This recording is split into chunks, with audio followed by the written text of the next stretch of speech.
Lucas. Yes. How's my front row crew? Oh! I love the front row crew. And thank you. I love that too. Man, okay, so Proverbs chapter 3, 5 through 60. Before I read this, I'm so excited about our Christmas party next week. So many weird things happening. Okay, my dog is going to be the Christmas dog. She is big, and she licks everything and everyone. And so if you're excited about that, this party is going to be a blast. She just licks everything and everyone. So just get ready to leave with wet jeans. It's going to be amazing. And it's going to be awesome people here. I'm just so excited. And I'm excited about everything. But, okay, now let me read to you Proverbs 3, 5 through 6. It says, trust in the Lord with all your heart. Do not depend on your own understanding. Seek his will in all you do, and he will show you which paths to take. He will show you which path to take. He will show you which path to take. Oh, has anybody ever been in a job interview and they asked you, what is your 5-year plan? Why do they ask you that question at a job interview? It's because they want to make sure that they're hiring somebody who's sticking around. They don't want to hear that your 5-year plan is to leave in 1 year so I can go somewhere else and do something.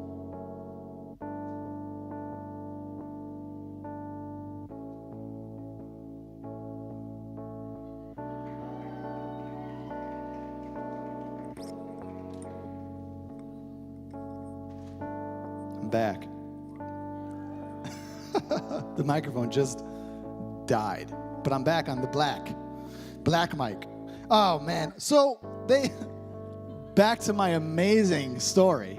But before I go any further in this story, let's pass out our Christmas wish list. If you haven't yet had the opportunity to fill out names on your Christmas wish list, this is your opportunity now. So what we are doing is we're writing one name of somebody on this list. One strip is one name, and if you have yet to write out a name yet, do it at this time. Grab a strip, grab 10 strips, grab 2 strips, however many you need. Write out the names of somebody that you are wanting to come at our Christmas party. We're praying for them. We're believing God they're going to show up. But this is what you need to do. You need to start going from praying to actually inviting. Because there's a big difference there, right? You know, sometimes we pray and we pray and we pray, and then God says, you've prayed long enough. It's time for you to do something. You know what I'm saying? So now it's time to actually start texting, calling, Facebooking, texting, ringing doorbells. You know what I'm saying? So, but write out your Christmas wish list because we're praying for them. We're praying for them. All right. So they ask you at job interviews, you know, what's your 5-year plan? Because they want to know. You want to know. You're not leaving. You know what I'm saying? And I remember being asked this question by a job interview one time, and I remember faking my confidence in my answers. Has anybody ever done this? You don't want to come across as a fool, right? You don't want to give them the real answer, which is like, I don't know. Do you know your 5-year plan? Are you kidding me? A 5-year plan? And because deep down inside, we really don't know. We want to know, right? That's the frustrating thing is like, we want to know what our 5-year plan is. And I remember faking my answers and giving them the answers they wanted to hear. Oh, I am going to be here and committed. I want to work my way up the company. I want to become a manager. I want to become this. I want to influence that and da-da-da-da-da. But then as you begin to answer, you fake it. And then once it's all over, you become disappointed in realizing you don't know what your 5-year plan is. Man, I realized I didn't know where I'm going to be living. I didn't know who I'd be married to. This was at this job interview. I didn't know what college I was going to. I didn't even know who my friends were going to be 5 years from now. Has anybody ever felt this like seriously lack of where's my life going? Has anybody felt that? Man, I felt that in this job interview. You know, and I felt disappointed in myself because I didn't know what I was doing. I was trying to do things right, but I really didn't know the answers. And I had another moment like this when I was in high school. I took this writing class in high school, and it was kind of like this blow off English class just to get the credits. And the teacher gave us this such lame writing assignments. They weren't even interesting. And one of the writing assignments she gave us was write out your dream life. Write out your dream life. Where you're going to be living. What's your house going to look like? What kind of career are you going to have? How much money do you want to make? What kind of influence do you want to have? Just write out your dream life. And when that assignment was given, I actually got very excited about that, right? Because I can get an A on a paper, and I could just begin to just write my dreams out, right? This is actually exciting. And so I approached this writing assignment with lots of excitement, lots of anticipation, a real eagerness to get pen to paper, to begin to dream big and write things out and do all this stuff. And so I approached this writing assignment with some energy that I hadn't previously approached writing assignments with. And I just started to begin to think about, where I'd be living. Okay, I'll be living near the ocean, right? And I'll have a house on the beach, right? And it's going to be a big house. I mean, 4 bedrooms, right? And maybe more, and lots of bathrooms. And you just begin to write out dreams. And I'm married to smoking hot woman, and she's awesome, and 3.5 kids, and blah, blah, blah, blah. And this is what happened as I began to write out this assignment, is and I wrote this down, as I wrote, I realized I had little to no control over much of what I was writing. And the more I wrote, the smaller I felt. It was scary. And then I realized that I wrote about my awesome house and all the money I had and all the playing I was going to do on the weekends. I was going to be some sort of crazy, weird playboy guy running around the world, living on jets right? And I wrote all this stuff out, and I realized that I was writing out things that I had little or no control over. And the longer I wrote, the more disappointed I got in myself. It was the strangest writing assignment ever. It was a writing assignment that I approached with this excitement and this energy and this eagerness. And the more I wrote, the more I realized there's no way this is true. This is not it. And I began to feel disappointed in myself. Has anybody ever felt that? I began to feel disappointed in myself. And what was wrong with that writing assignment? So many things wrong with that writing assignment. I always warn, when I was a youth pastor, I would always warn the teenagers never to write out their perfect life. Because what happens when it doesn't turn out like that? What happens when something you've got no control over just happens to you? Are you now mad at God? Are you now mad at yourself? Are you now mad at somebody else? Who are you going to blame on this thing now? You just selfishly wrote out this perfect life without even asking God? And then you're just like, God bless it? That's a recipe. That's like a recipe for failure. And I love what Proverbs 3:5-6 says. It says, at the very end, He will show you which path to take. And the writing assignment should not have been write out your dream life. This is what she should have made us write about. How ridiculous was she? This is what she should have made us write about. She should have made us write about what kinds of relationships are important to you. That's what she should have made us write about. She should have made us write about things like this. What ultimately brings you joy, even the simplest of things. That's what she should have made us write about. She also should have made us write about what role will God play in your life? And how will pursuing Him first begin to unfold the future that He has for you? You see, it's a dangerous thing, and I felt like I was treading into dangerous waters as I wrote out the perfect life for myself without ever asking God, is this what you want from me, God? Is this the path you want me to take? And the more I wrote, the stupider I felt. The more I wrote, the smaller I felt. The more I wrote, the more I realized I've got no control over any of this. And the writing assignment crushed me. It disappointed me.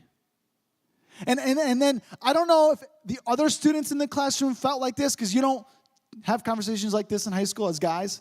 You're more like, hey, what's for lunch? But like, I believe other students felt like that.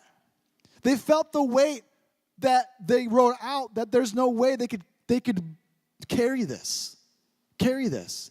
And so what happens is sometimes in life, we try so hard. We try so hard to live out the perfect life, but we don't ask God, is this what you want me to do, God? Is this what you want me to do with my life, God? And tonight's message is called 5 Secrets to a Great Christmas.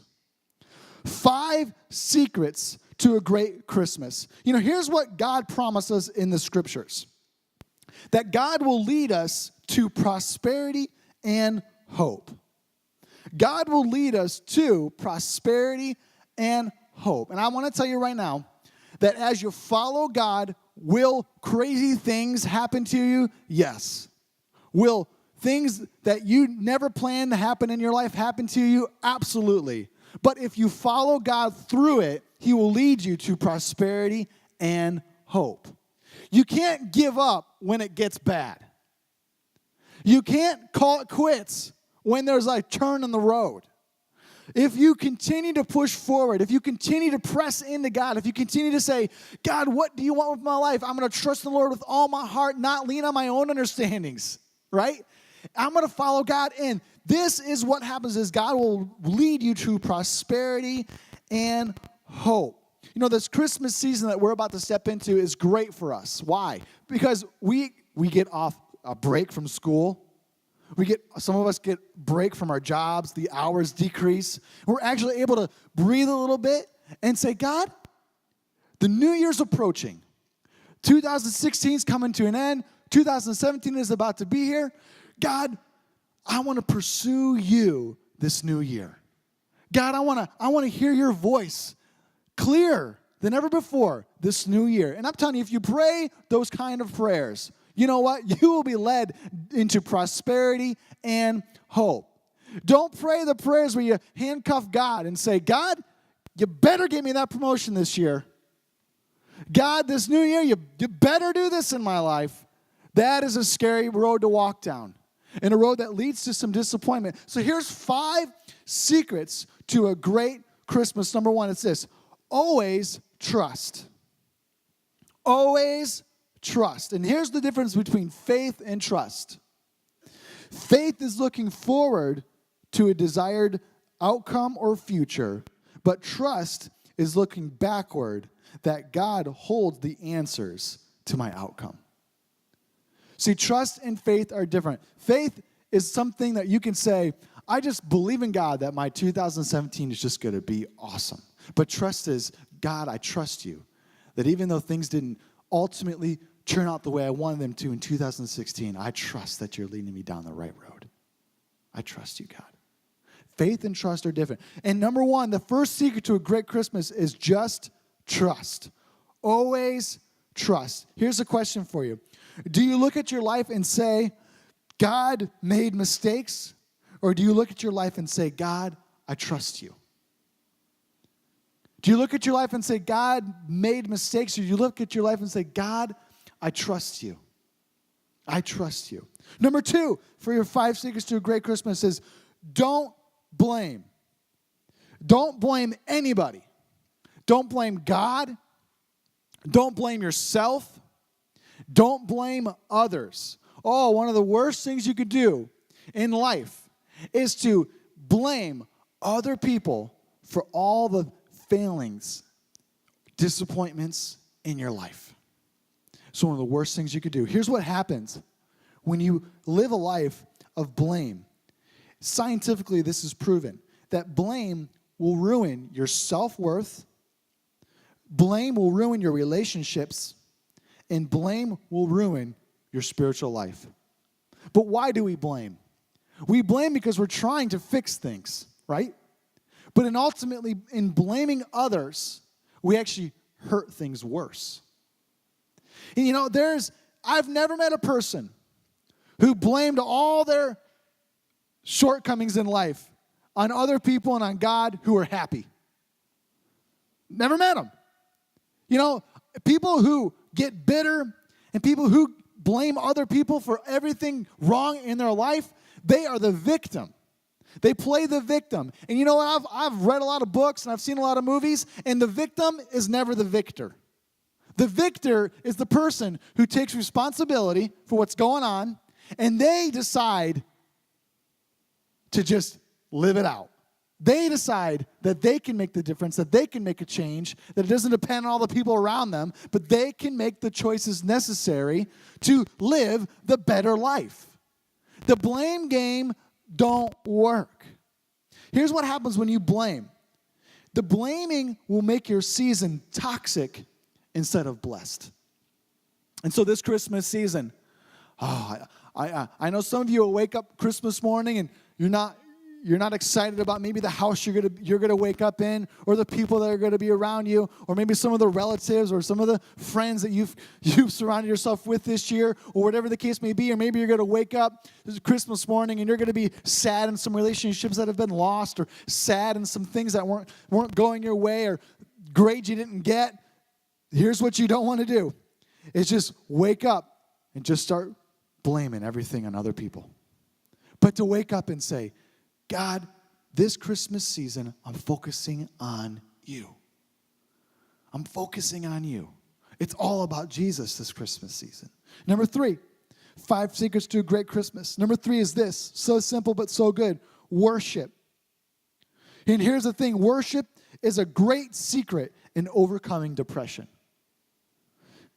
And I love what David did after his brand new son, died as a baby. In 2 Samuel 12, 19 through 23, it says this: when David saw them whispering, he realized what had happened.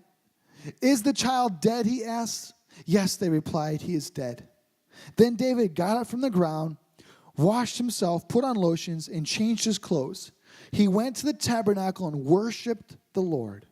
After that, he returned to the palace and was served food and ate. His advisors were amazed.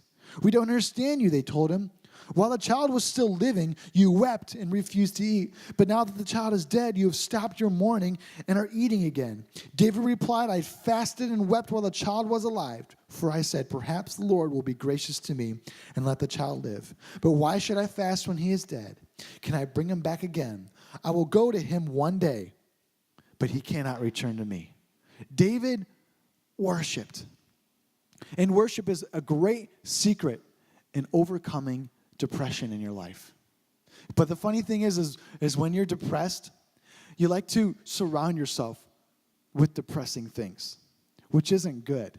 You know that saying, misery loves company?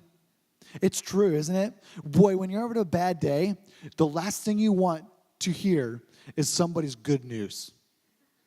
Just tick you off even more, right?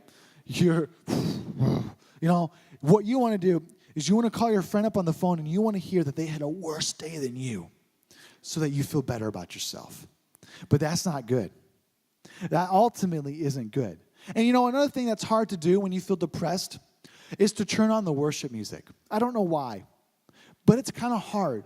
But once it's on, once it's playing, once the words are being spoken, once you're singing about Jesus, once you're lifting up the name of Jesus, you know what happens? You get your eyes off yourself.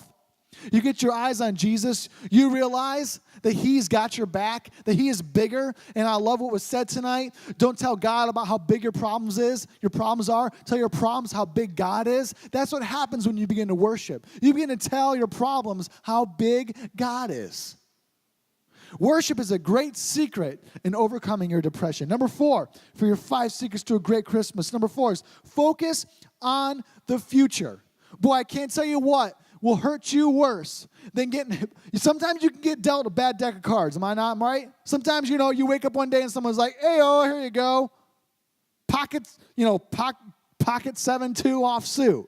Whatever the worst card hand in poker is, 7-2 offsuit. Here you go. The worst thing you can do is to just begin to just look at that bad deck of cards that you've been dealt and just to go over it and over it and over it and over it. But the best thing to do is say, how do I get out of this? Where am I going to get out of this situation? How can I rebound? This disappointment, how can I figure out how to get out of this situation? And focusing on the future is huge. And here's the great thing. How many people like playing cards in here? Any kind of card games. If you've been dealt a bad deck of cards, it's not your fault. It's the person who shuffled.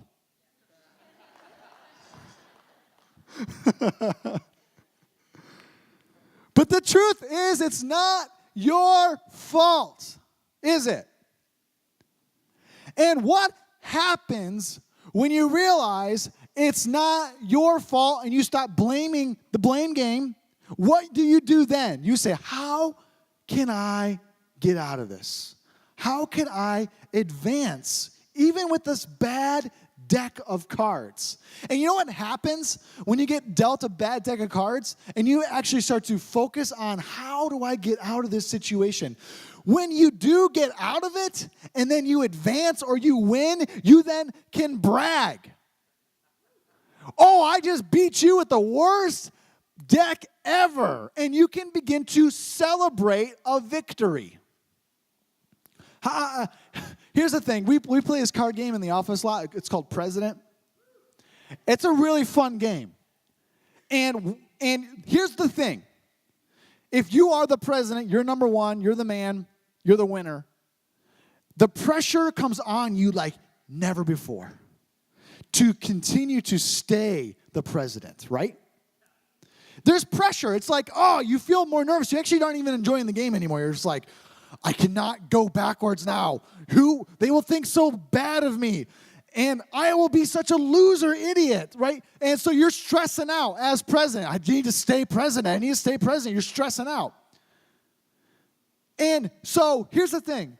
There is a major advantage if you've been dealt the bad deck of cards. All you can do is move up. You can't even move back.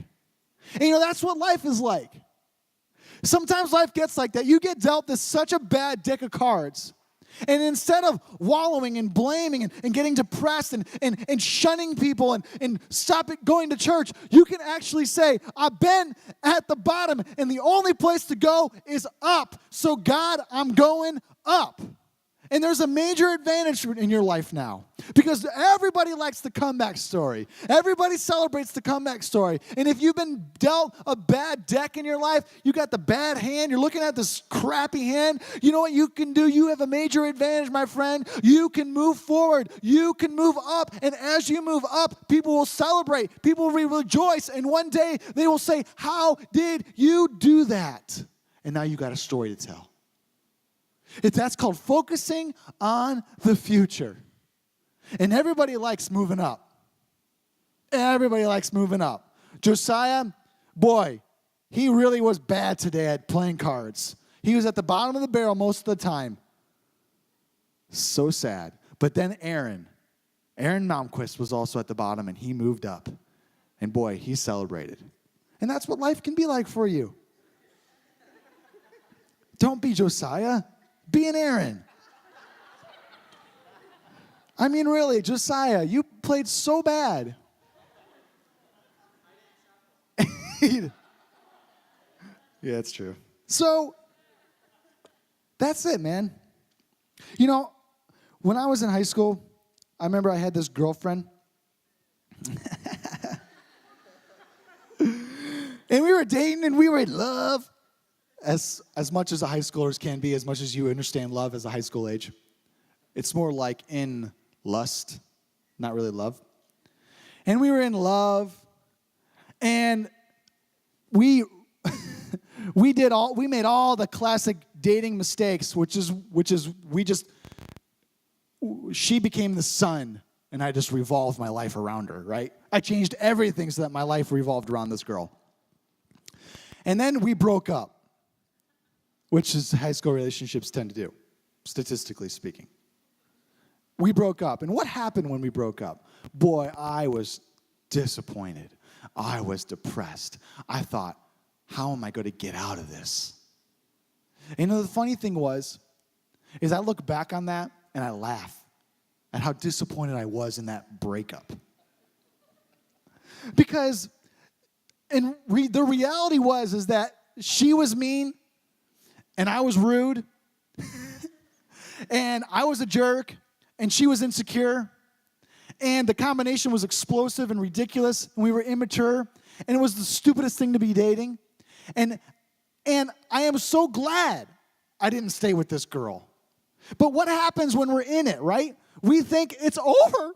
Oh my gosh. How will I ever recover? How can I show my face at school again? She's going to glare at me in school. She's going to shun me. She's not going to talk to me. I can't believe it. And we get so worked up over things, and then we look down the road 10 years later and we laugh at ourselves because we thought our world was over. But when in reality, God was setting us up for something so much better. I married the best. I dated the worst and I married the best. Amen? And so it's about focusing on the future. We get so wrapped up in our lives right now in the present that we forget, don't we? And number 5 here, last point on 5 secrets to a great Christmas. I remember that Christmas, I was so sad. I miss my girlfriend. I was such a loser. There's nothing to be missed about this relationship now that I look back on it. I was way better off to not be in it. And now I look at my life and I love it, right? But we get so focused on what is our present situation that we lose sight that God is taking us to prosperity and hope, don't we? And I believe God sometimes chuckles a little bit at us, right? Sometimes I laugh at my kids when they act like it's the end of the world when I give them milk instead of juice. You don't know what problems are, kid. And that's what God does with us. Number 5, gather your circle. Gather your circle. When things get bad, we like to isolate, don't we? But that's what we shouldn't do. We should gather our circle of friends. Gather your family. Gather around your small group. Gather around your friends. Geese live and travel and fly in flocks. Geese. Yes, I said geese. They live, they travel, they fly in flocks. And we're familiar with this. Geese travel south in the winter to the warmer weather. And did you know that as the geese travel south, if a goose in that formation gets sick and starts to go down to the ground while their flight is happening, there will be at least 2 or 3 other geese that will go down with the sick one.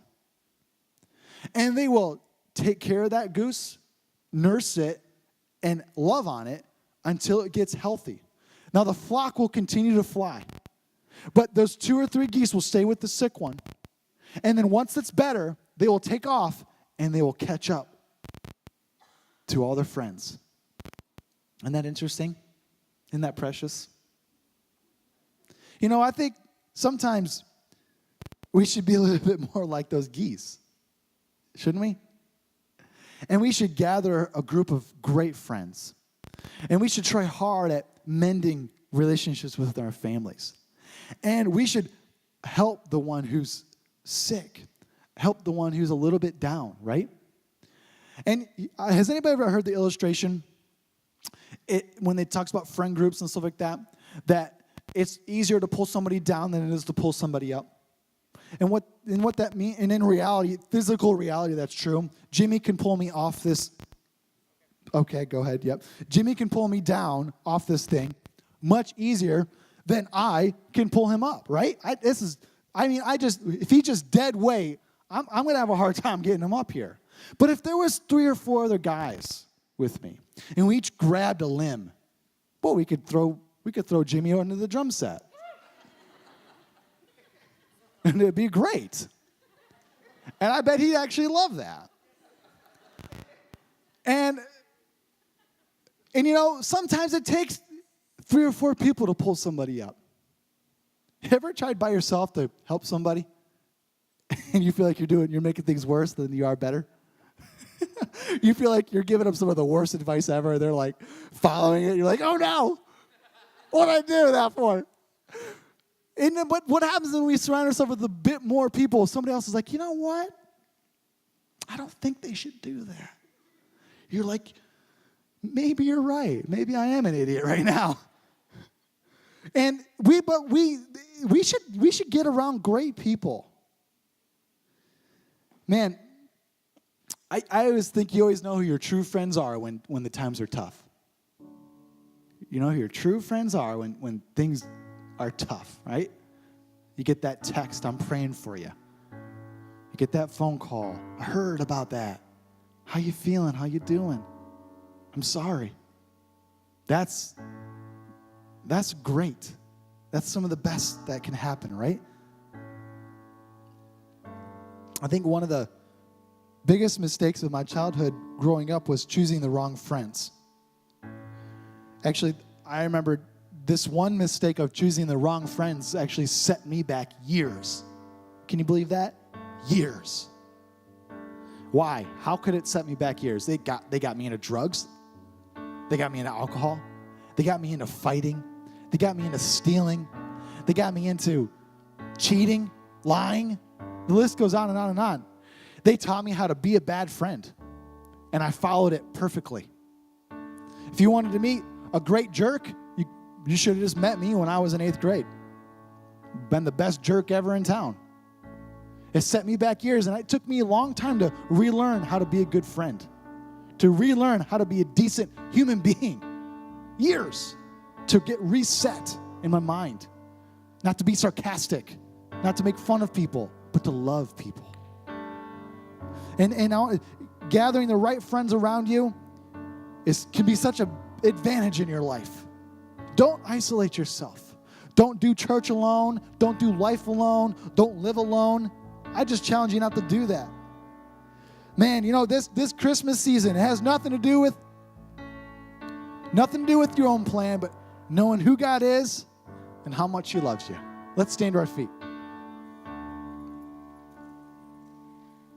Let's just sing a great worship song. Let's press in. Let's get the energy up a little bit in here. Let's not have this be the least energetic moment of the night. Let's turn this into the most praiseworthy moment of the night. Can we do that, Momentum?